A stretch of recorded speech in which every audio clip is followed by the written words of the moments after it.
Holiday Library Events Coordinator. May I remind you that America's greatest directors made life-changing films during World War II, and they did it entirely without cell phones. Please silence them for the duration of this event as well. Thank you.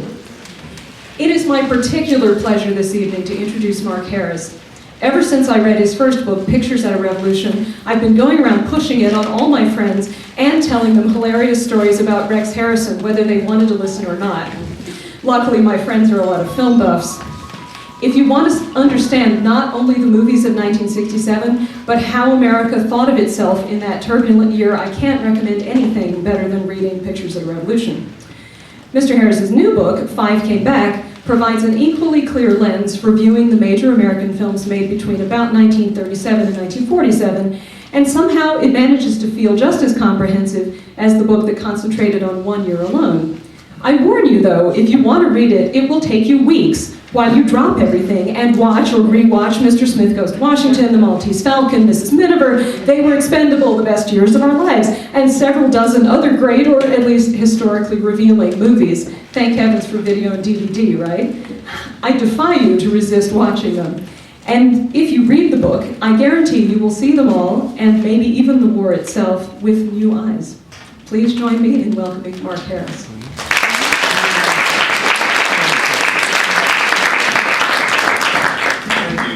Thank you all so much.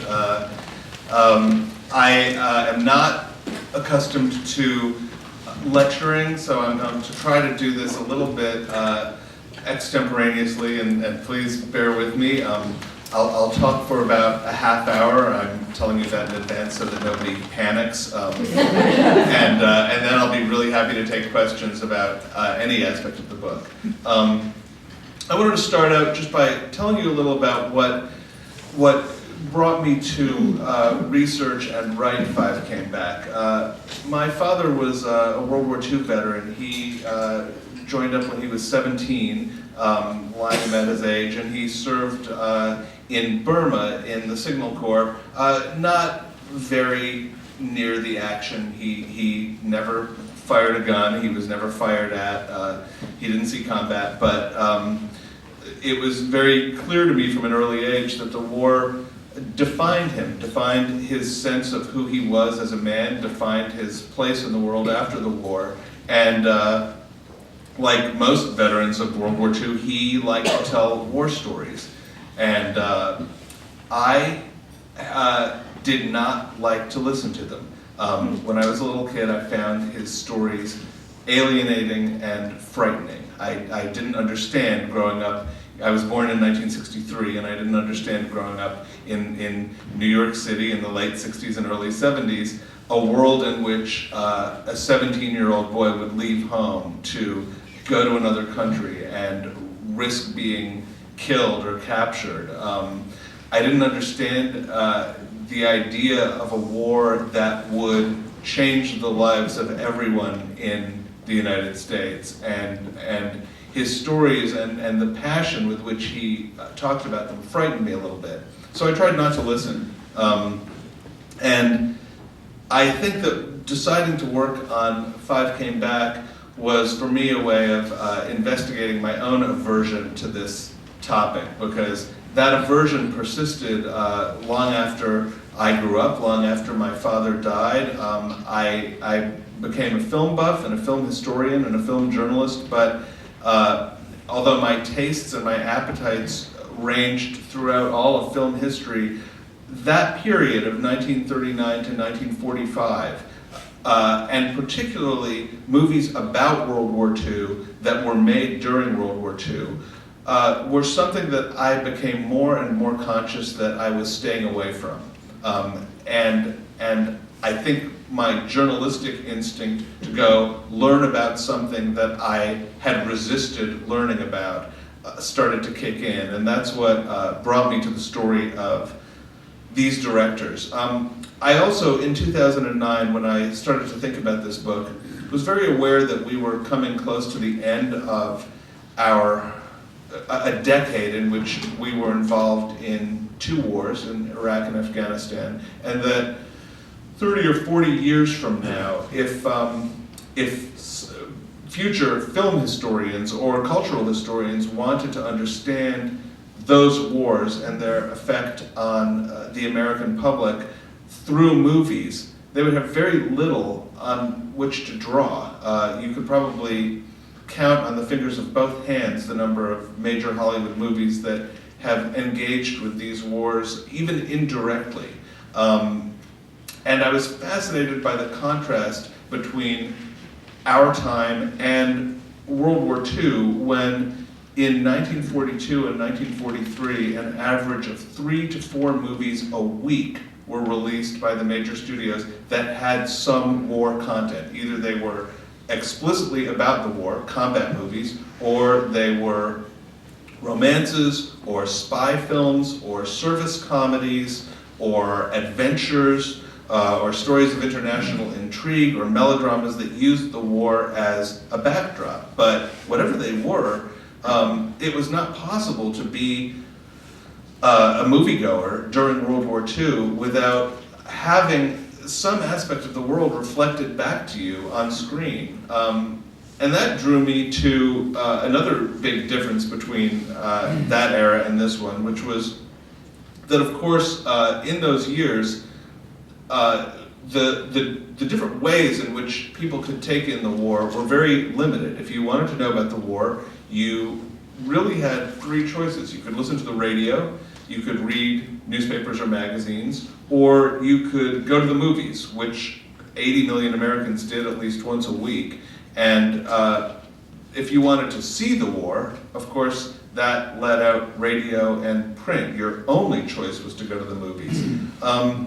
I was fascinated by the idea of the movies and movie theaters as both a place to escape the realities of the world and to be confronted by them. Because, of course, going to the movies in, say, 1942 meant not only seeing a double feature, it meant seeing newsreels and news footage. It was a way to see the war and a way to experience the war week by week in both non-fictional and fictional form.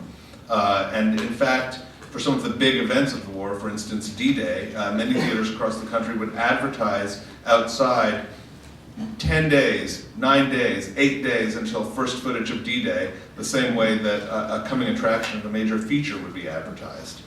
So how to tell that story, how to tell the story of that time and that very different country, the window into it to me felt like these men who suspended their lives in Hollywood really at the height of their powers to accept officers' commissions in the Army or the Navy and give the next 3 or 4 years of their lives to service as documentarians or propagandists.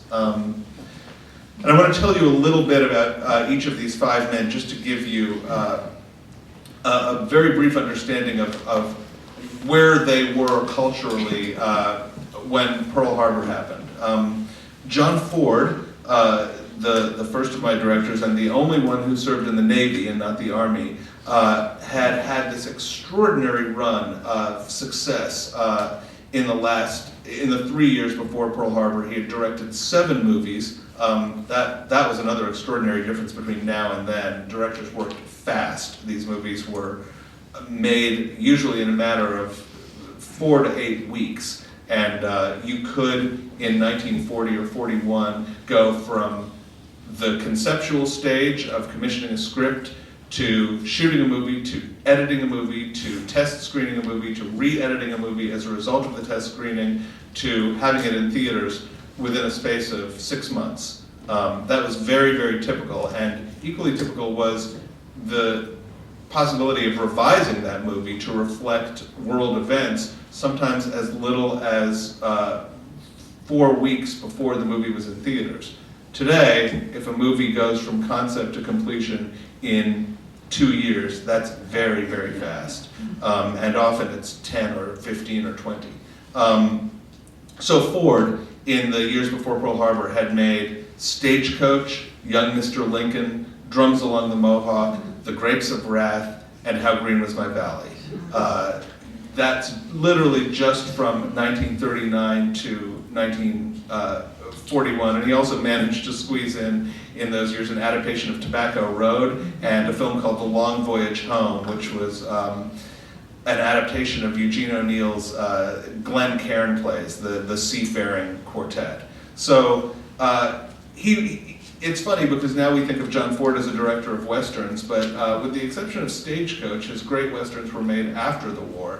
Going into the war, John Ford was seen as, in many ways, Hollywood's social conscience. The Grapes of Wrath, in particular, was a really significant progressive statement, and he also infused How Green Was My Valley with a pro-union message.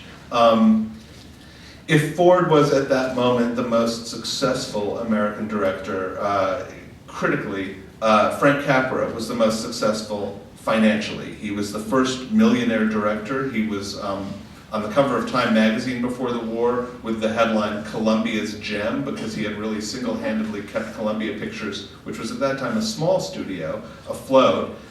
He had won Academy Awards in 1934, 1936, and 1938 for directing. It Happened One Night, Mr. Deeds Goes to Town, and You Can't Take It With You, and he followed You Can't Take It With You with Mr. Smith Goes to Washington.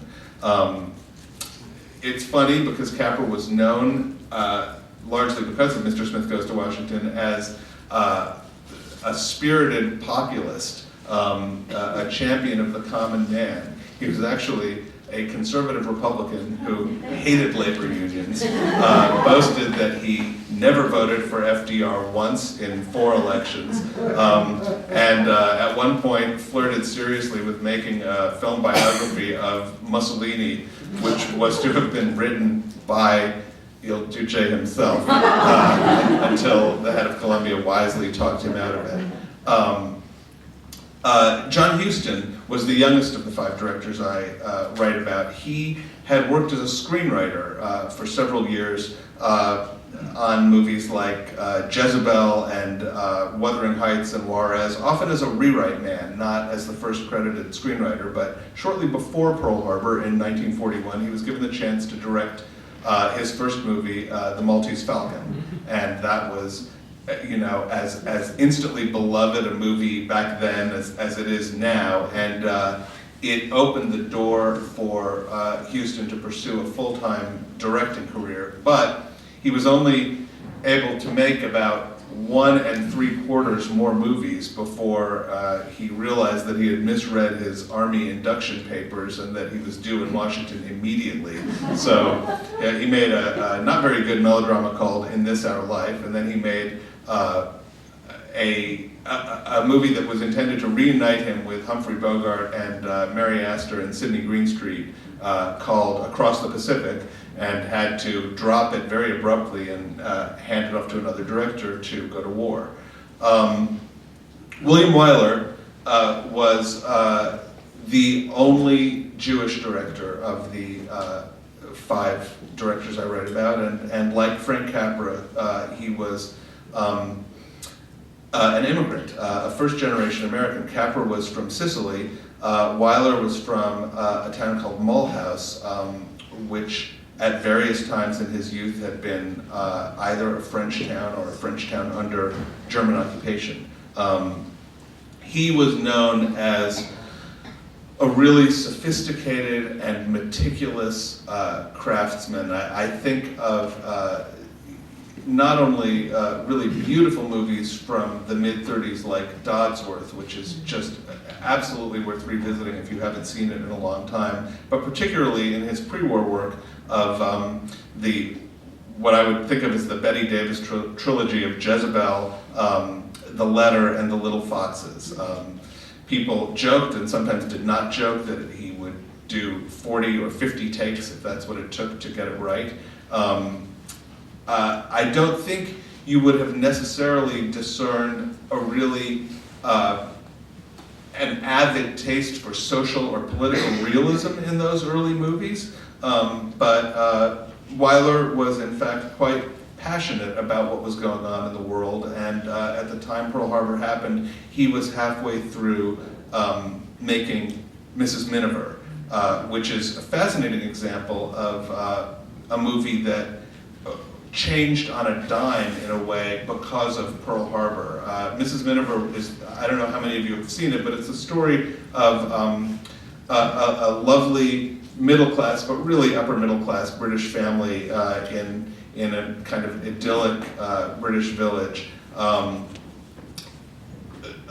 who are profoundly affected by the start of the war in Europe. They lose friends, they lose neighbors, they lose family, they even at one point lose the roof over their heads. Mrs. Miniver was conceived before America's entry into the war as an expression of solidarity with the British. And it's really, to the extent that it's a piece of propaganda, it's a beautifully told piece of propaganda about how the unity of a family can stand in for the unity of a village, and the unity of a village can stand in for the unity of a country, and the erasure of class distinctions among various peoples in order to pursue a common goal and fight a common enemy. After Pearl Harbor, the meaning of that movie to American audiences became something very different. You know, it was no longer an expression of sympathy. The Miniver family now stood in for American families as well as for British families, and as an example of courage that American movie-going audiences who really embraced the film could pursue.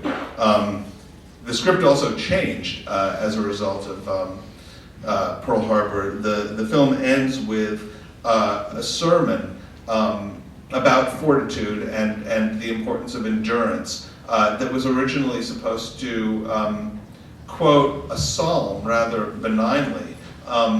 After Pearl Harbor, it was rewritten to become a more Churchillian, explicitly Churchillian call to unity and fighting spirit, which was slightly odd to put in the pulpit, but very, very effective. And the last shot of Mrs. Miniver, which is really exquisite, pans up from the pulpit to the hole in a bombed-out British church's roof, through which you see Allied planes flying overhead, you know, taking the war to the enemy.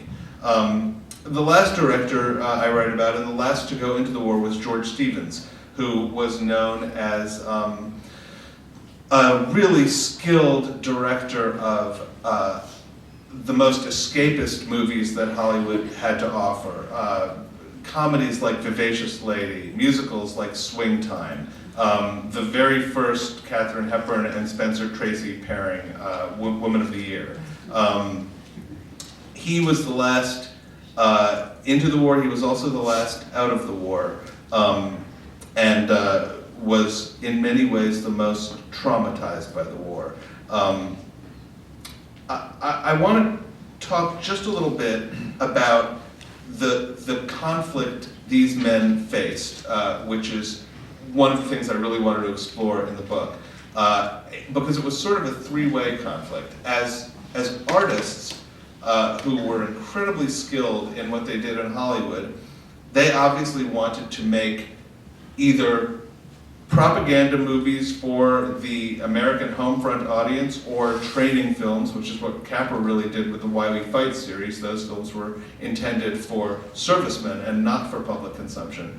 As artists, they wanted to make the best movies they possibly could make, the most effective, narratively powerful movies they could make. As patriots, they wanted to do everything they could to help the war effort. And as men, they were interested in telling the truth. And so it was not only often a conflict of interest, it was a conflict of three interests, where truth crashed into artistic integrity, and both of those crashed into patriotism. Which of those things won and which lost, and which director made truth a priority and which director made helping the war effort a priority, is something that if you choose to read the book, I think you will find interesting. because the answer is very different for each of the men, and what these men chose as their answer, I think, affected them really profoundly for the rest of their lives and their careers. And I want to give you just a few examples of what these issues were. And when I wrote about them, I tried to not fall prey to, I think, two dangers that anyone writing about history can face. The first danger is looking at the decisions that these men made through a sort of smug 2014 goggles, to sort of judge them and their ethics of filmmaking based on 75 years of knowledge that they didn't have. But I think it's an equal danger to just issue a blanket exoneration to all of these men on the premise that the times were different. Yes, the times were different, but for instance, the ethics of falsifying something in a documentary and then passing it off to the general public as reality were as relevant in 1938 and 1943 as they are today. And the men involved knew that and made their choices in that context. So I'll give you the worst example of what happened, and then a couple of more ambiguous examples of what happened, and then I think the best example of what happened. The worst example is a film called Tunisian Victory, which was a documentary made, commissioned in the anxious wake of a very successful British documentary about the North African campaign called Desert Victory.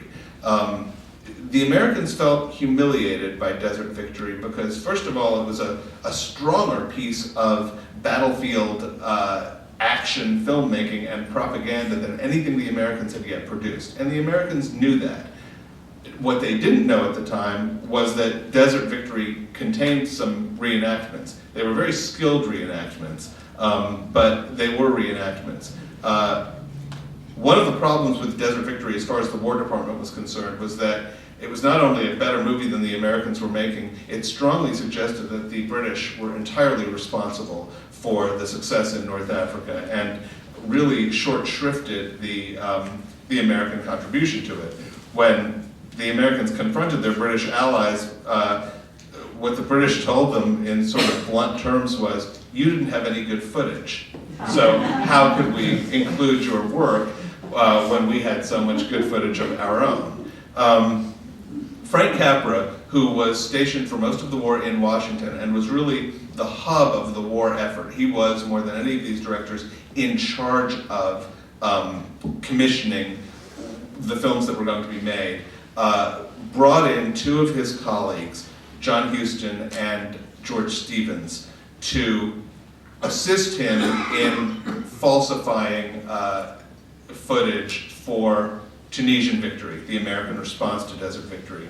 And Stevens and Huston, in the name of patriotism and also in the name of following orders, did it, but with great chagrin. George Stevens was in Algiers at the time. He had, to his great frustration, gotten to Algiers just in time to miss the victory. He had gone to shoot the North African campaign there, and he got there and everybody was relaxed and drinking because it was over. So with the Army's full cooperation, he was handed a bunch of tanks and a bunch of idling American soldiers, and they re-liberated town after town, rolling through towns that had already been freed, getting villagers to come out and cheer or run away from the tanks, and generally give the impression that cameras had been with the Allies all the way. John Huston's task, which was to complete this movie for Capra, was even worse. He was brought by Capra to the Mojave Desert, to a training center that was used for the Army to basically acclimate incoming GIs to desert conditions, and handed a bunch of, I think they were P-29 flyers, and dummy tanks, which were basically steel frames with canvas pulled over them and shot from a great distance.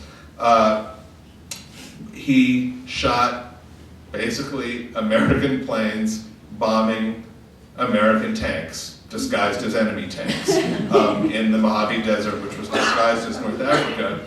He then went to film the air war in Orlando, Florida, which was such a misadventure that Huston describes himself as being in the air and kind of directing the action, and saying to his cameraman, "The enemy's coming in at 2 o'clock," and the cameraman would stop and look at his watch. This left Huston and Stevens with a really, really sour taste in their mouths about reenactment. And I should note that this was not something that all of the directors faced. William Wyler, for instance, when he was in England making Memphis Belle, the story of a flying fortress, one of the great bombers that he flew missions in over occupied France and Germany. Wyler's colleagues strongly urged him at one point, when he was not getting the access he wanted, to just give up and do this as a series of reenactments on a soundstage. He refused, and in fact eventually flew 5 missions. He and 2 of his fellow cameramen were able to shoot in these bombers, so that every piece of footage you saw was actual film from inside a bomber on a mission. And although the soundtrack had to be recreated because it was just impossible in these unpressurized planes to shoot sound film, the equipment also wasn't there to do that. Wyler insisted that when the Memphis Belle's mission was over and the 10-man crew came to the United States for its victory tour, that the 10 men be brought to California to do the soundtrack themselves, so that even though the soundtrack was a recreation, it was a recreation with the original men saying what they had originally said. So I bring that up only to note that it was very possible for a filmmaker to put a premium on scrupulous accuracy and to act accordingly and to still make an extraordinary movie. Huston and Stevens did not have that option on Desert Victory, and it's interesting to me that they went in 2 rather different directions after Desert Victory in terms of their war work. Huston went on to make an extraordinary and troubling battle film called San Pietro, which was about the liberation of an Italian village. Again, like Stevens in North Africa, Huston got to the action too late. The village had already been retaken, and it was impossible to shoot the scenes that Capra had asked him to shoot, which were scenes of village being retaken and joyous villagers emerging from their hiding places with artisanal cheeses and freshly baked bread and jugs of wine to greet the American GIs, and little kids running up and hugging the soldiers. The town was bombed to bits, was completely empty. There were no villagers to be found, and it was full of German booby traps. So Huston, with the full consent and enthusiasm of the army, recreated the Battle of San Pietro. The movie is entirely, except for one shot, recreations. He did it on location, where the battle had actually happened, and he did it with soldiers. They weren't actors, they were soldiers. And this is, to me, a very, very troubling episode in the history of American propaganda, because the movie was not only a reenactment, it was a reenactment that was passed off as fact, with the worst set of lies about this that the Army ever told. They issued press releases to newspapers explaining that Huston and his men were so brave that they had actually gone ahead of the soldiers on the front to find the best angles to capture them, which was their way of explaining the telltale sign of a reenactment, which is that the camera always seems to be ahead of the advancing soldiers. But the really interesting thing was that Huston didn't see this as a game. He had seen battle. He had seen the fields and woods littered with the corpses of American soldiers as he was approaching San Pietro for the first time. And he wanted very, very much to create a battle film that was battle as he had seen it. So San Pietro is not good propaganda in that it's not particularly triumphalist. It is a stark, brutal movie where you see these soldiers looking haggard and exhausted and advancing not in a really gung-ho way, but step by fitful step. You see what these bombs have done. You see the danger that they're in. When a bomb goes off, which is of course a grenade that Huston directed to go off, the camera shakes as if the cameraman is startled. It goes out of focus. That was something that hadn't been done in films before. I went to the National Archives and viewed the outtakes of San Pietro, and it's fascinating to see that Huston systematically discarded anything that looked fake, anything that looked stagey. So he passed off this complete contrivance, but he did it in the service of trying to show what a battle really looked like in a way that Americans had not seen before. And he never admitted it, which is interesting because he was absolutely open in later years about his deceptions in the earlier movie and his great distaste for them. But with San Pietro, I don't think that, and I'll never know this, but I don't think he didn't admit it because he was ashamed of what he had done. I think he didn't admit it because the movie was real to him. And it was, for him, a case of the means justifying, or the ends justifying the means. That's something I think we can still debate about, but it's troubling that San Pietro was passed off for many decades as an example of battlefield realism. By contrast, George Stevens, who was present at D-Day, who followed American and French troops through France to the liberation of Paris, which he filmed, and who really did capture joyous villagers coming out of their hiding places and throwing flowers at jeeps and hugging soldiers. All of the images that Capra really wanted, he captured unstaged. Stevens dabbled in fakery one last time, but it was fakery that actually changed history. One of the things he filmed on the day that Paris was liberated was the official surrender of the occupying general. He filmed it inside a railway station, which is where it took place. And he was worried that it wouldn't come out on film because the light was too low. So he ordered the victorious French commander and the deposed Vichy general to come outside and redo the surrender in natural light. When the surrendering general protested, Stevens, who did not speak very much French, just said, "C'est la guerre, General, c'est la guerre." So that was a case where I don't know if you could say that, I don't know whether you should say if Stevens faked history or rewrote history on the spot, because that second take, the outdoor take, was the surrender that moviegoers around the world saw.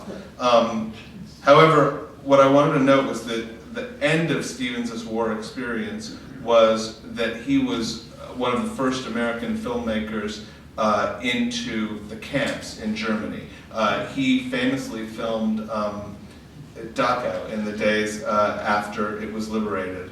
And that footage, which still exists, and 95% of which was much too raw and brutal to be shown to American homefront audiences, is shattering, and it is in many ways the most the most truthful footage that an American director shot on the ground in the war. And what's extraordinary to me is that Stevens, going into the camps, instinctively knew immediately that his job had changed, and he knew it without orders. He knew that he was no longer a propagandist, and that he was no longer even a documentarian. He was a gatherer of evidence. His job was to film everything he saw. And what's remarkable is that even though he had many men working under him, he chose to film the worst things himself. He was the one who went into the crematoriums. He was the one who went into the boxcar. The images that we in later decades came to know as some of the most searing Holocaust images to come out of the war were shot by his hand largely, because he felt that he could not ask his men to go do that. Stevens was so traumatized by that experience that he, not just traumatized by what he saw, but traumatized by what he felt it brought out in himself. He said that the thing he could never shake was not the horror that he saw, but the revulsion that he felt at the horror. He said that he felt he had discovered the Nazi in any human being, because when some wretched, lice-covered supplicant was grabbing at him, he pulled away. He reared back, and he said that just in his few days at Dachau, or a few weeks at Dachau, he understood how easily one could become non-human, and how one could treat other people as non-humans. He never made a comedy again. He took the footage that he had shot and stayed in Germany for months after the war, compiling it into 2-hour-long evidentiary films that were used at the Nuremberg trials. And the 20 defendants at Nuremberg actually had to sit and watch Stevens's movie. So that is where his war story and his journey toward truth ended. And I've left a great deal about these 5 men out, which is in the book, but I think I'm going to perhaps stop there, and I'd be really happy to answer any questions you have. Yes? What is the story about Frank Capra and D-Day, where some of his films lost? Yeah, the question is what's the story with Frank Capra and D-Day, where some of the films lost? And yes, Frank Capra, I mean, it's interesting. George Stevens was in charge of the Army effort to film at D-Day, and John Ford, who knew Stevens and respected him, was in charge of the Navy effort to film at D-Day. So they worked together. But Capra, who was back in Washington, was overseeing the whole thing, and was in charge of kind of creating a master plan, obtaining all the footage, and cutting it into newsreel-ready segments for consumption by the American public. The D-Day effort was the most massive and heavily planned filmmaking effort of the war. There were literally hundreds of cameras and dozens of cameramen. Many of the cameras were fixed cameras that were attached to the front of the landing craft and rigged to start shooting automatically. Many of the other cameras were held by cameramen. Really miraculously, none of the Army cameramen were killed at D-Day. However, almost all of the footage was destroyed. Or you know, I shouldn't even say footage. Most of the cameras never worked, or worked but were blown to bits in D-Day, or worked and were not blown to bits but were lost when the cameramen had to flee. Whatever available footage there was sent to London and edited into reels that were sent to Churchill and to Roosevelt and to Stalin and I believe to de Gaulle.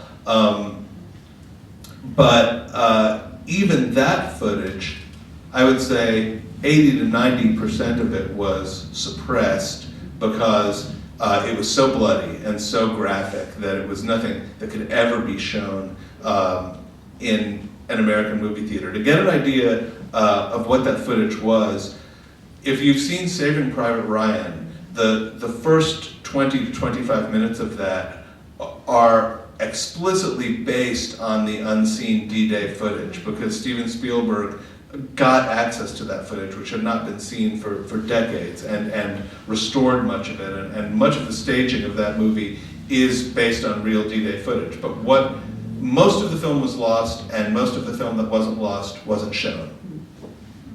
Yes? Two questions. Did Capra himself actually ever go to the European or Pacific Front? And the second question, was he not assisted, didn't Dr. Seuss, Theodore Geisel, work under him at some point? Yes. The first question is, did Capra ever go to the European or Pacific fronts? And the second question is, did Theodore Geisel, Dr. Seuss, ever assist him? Capra was stationed in Washington for most of the war, but he did go to London for an extended period to work on Tunisian victory. The second chapter of that sort of horrible story is that after all of that dreadful footage by Stevens and Huston had been assembled, they were ordered to take it to London and essentially force the sequel to Tunisian victory, which I think was called something like Africa Freed, that the British were working on. They forced that to become an Anglo-American joint venture in the interest of, Allied unity. And while Capra was there, successfully jamming the bad American footage down the throats of the British, he went with John Huston, who found the whole experience just terribly mortifying and stayed away as much as he could. He spent a few months in London, and it was really important to him, because he first came to have great admiration for the resilience of the British, and also he said very explicitly that London was where he lost any romantic ideas he had about what war was. He was, like many Londoners, he was stirred out of bed in the middle of the night a couple of times for a raid, and stood there in the freezing cold. And in his diaries from that time and in his letters home, he writes about seeing old ladies and very young children terrified that the bombs were going to drop. And Capra was in many ways a pacifist, and I think never more than after he saw that. He just was physically revolted by war, and felt that there was no choice but to continue it. So yes, his experience really shook him up in the few months that he spent in London. Theodore Geisel had a couple of very interesting roles in the war. He was an editorial cartoonist in New York. I think, I'm not remembering the paper, but I think it may have been a paper called PN. Yes, which was a good leftist newspaper in New York. And Geisel was a particularly pointed anti-isolationist. A favorite target of his was Charles Lindbergh, who, of course, was an infamous isolationist. And Capra and his men had spotted his work and were very impressed by him and brought him to Los Angeles, where his first assignment was to write a series of cartoons called Private Snafu, which would be shown to GIs. They were very cheaply made, 5 to 8 minute cartoons, a series of about 20 of them. And the joke was that Private Snafu, who was visually based on Elmer Fudd, because Chuck Jones was a co-animator, was your basic army screw-up. He got everything wrong. And so each of the Snafu cartoons was a little lesson in, don't tell secrets, don't eavesdrop, don't gossip, don't consort with prostitutes, watch out for malaria, make sure you get your injections. Half of the Private Snafu cartoons would end up with him getting killed as a result of not following orders. But they were very funny, very raunchy cartoons. They never could have been shown to civilians, but they were hugely popular among servicemen. And the first 8 or 9 of them, which were written by Geisel, are just wonderful to see because his rhythms are absolutely in place already. So it's like hearing How the Grinch Stole Christmas, but dirty and for servicemen. After that, Capra was so impressed with Geisel that he moved him off of cartoons and used him as a writer. And Capra, one of the series of films that Capra tried to make was a set of movies called Know Your Ally and Know Your Enemy. Each of the films was supposed to be about a different country, and Know Your Ally never really got off the ground, although there were some really interesting plans. You know, Janet Flanner wrote Know Your Ally France, but it was never filmed. But Know Your Enemy Italy, Know Your Enemy Japan, and Know Your Enemy Germany were the 3 films that were planned. Geisel worked on the script for Know Your Enemy Germany, and it was brutal. It basically said, eventually this war will end. We'll be in Germany occupying them. There'll be some sort of attempt at reconciliation. Don't trust any German ever. I mean, that was literally the message of the movie. Like many of these Capra plans, the film took so long to make that the war was over by the time it was completed. And it was converted, I think, first into a film. It was either called Here is Germany or Your Job in Germany, which was sort of retrofitted as a film aimed at occupying American forces, a kind of instruction film for how to deal with Germans. And then it was re-edited again into a more entertaining short that was supposed to be shown to civilian audiences called Hitler Lives. And that short, Hitler Lives, actually won the Academy Award for Best Documentary Short of the Year. So Geisel's journey through the war was a really interesting one. I'm glad you asked about that. Yes, and then I'll... Did they have any censorship or things they couldn't, the directors, were there things they couldn't write about or couldn't show on screen, or how free was it? The question is about whether the directors faced censorship. You're talking about the army films, yes. Not the.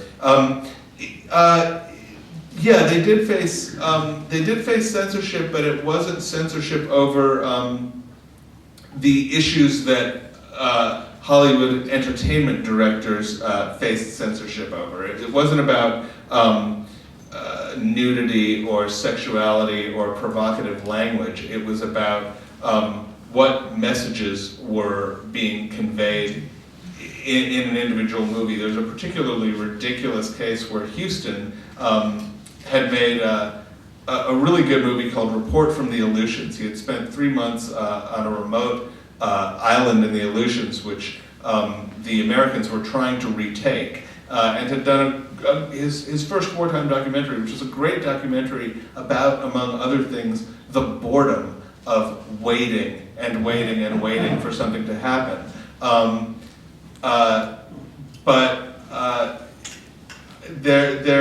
I think Huston and Wyler both faced instances where they recorded pilots saying things like, you know, there's flak in the air, you know, divert, go in another direction. And Army higher-ups in Washington said, oh, you can't show that. You can't show planes running away from flak, which just struck people who had actually been in these planes as the most ridiculous, kind of censorship. Like, you're supposed to imagine that pilots aren't afraid of enemy fire. It's just preposterous, but that's the kind of censorship they faced. And also the kind of censorship they often successfully fought. Sometimes they won. Yes? Do you have any idea to how much depth people like George Marshall would have seen these films during the war and been kept really abreast of them? The question was about how much people like George Marshall would have seen these films and been kept abreast of these films during the war. And Marshall is a really good example because more than anyone else in a position that high, he is the one who really believed in the use of film and in the use of Hollywood filmmakers during the war. Marshall had seen films used effectively as domestic propaganda during the New Deal. He understood the power of film, and we should remember that sound film was only 12 years old when Pearl Harbor happened. It was still, a medium that was newer to the people who were thinking about it in America now, substantially newer than the internet is to us. So it was very, very new. Marshall really understood how film could be used, and it was in fact his idea to bring Capra to Washington and to put him in charge of this whole program. That said, Marshall was very hands-off, as was almost everyone in the Army, about what specifically the films would be and how they would be made. It's extraordinary to me how much these filmmakers were self-starters. Capra was brought to Washington and charged with making the Why We Fight series, but they didn't particularly care what went in it. He decided what went in it. He found the screenwriters. He found the office space. He fought to get the money to do it. Almost anyone in a high-up position during the war had more important things to do than supervise a bunch of filmmakers. So the upside of that is that they were really left to do what they wanted.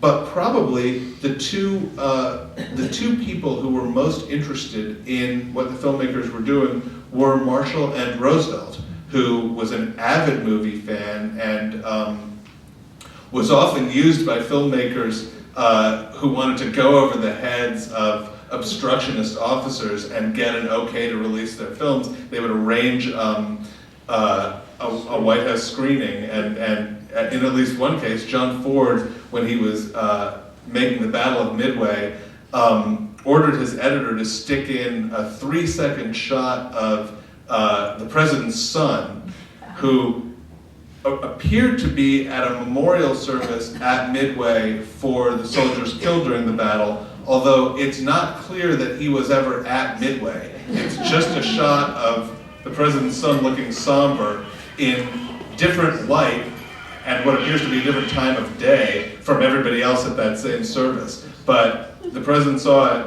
The president said, everybody in America needs to see this movie. And in fact, practically everybody in America did. By the end of its run, it was shown in 3/4 of all U.S. theaters. Yes? The equivalent question, where did General MacArthur fit in relationship to the kind of activity that George Marshall had? That is a great question for a better war historian than I am. I can tell you that MacArthur did not have a particularly active or interested role in the filmmaking program, but that's as much as I know. Yes. That answers that lady's question about what they were able to film or not film. They weren't allowed to film American War Dead. Yes. It's terrible, and they did some filming there, but we had no access to that until just a few years ago, with bodies washing in the surf, Right. This gentleman has remarked that one of the censorship issues was that they were not allowed to film American War Dead until a film called With the Marines at Tarawa, which was one of the first films to show War Dead, and indisputably the best of the wartime documentaries that was not directed by one of the 5 guys I write about. But what you're talking about was a particularly interesting question in terms of San Pietro, because Huston really wanted to film American War Dead. He, in one of the most moving pieces of film he has, he wanted to play on the soundtrack actual interviews with young soldiers that he had genuinely recorded on the way into San Pietro as you saw their bodies being loaded into a truck, and he was flatly denied that, and he got around it sort of inventively and appallingly simply by saying, okay, they're Italian War Dead. And the Army said, okay, fine. But they were American War Dead in that movie. Yes. I just wanted to say about MacArthur, he did make sure that he was photographed returning to the Philippines. Yes, yes. MacArthur was photographed returning to the Philippines. MacArthur was very interested in film that involved MacArthur. That was a priority for him. And I think it may have been reenacted more He than did once. reenact it. And, getting back to terror, I just want to say this. I think, and I may be incorrect in this, but that I think it was Life or Look magazine, perhaps Life, that actually showed that terror was in 1943. So by that time, we're already advancing in the Pacific, and the outcome of the war is already beginning to crystallize a little bit better. And I think there were still photos shown of the Marine dead at Tarawa in the surf, and they're searing photographs. But they were already shown in 43, I believe. I could be wrong, but I think that's... Magazines and newspapers were allowed to show more in still photography than filmmakers were allowed to show.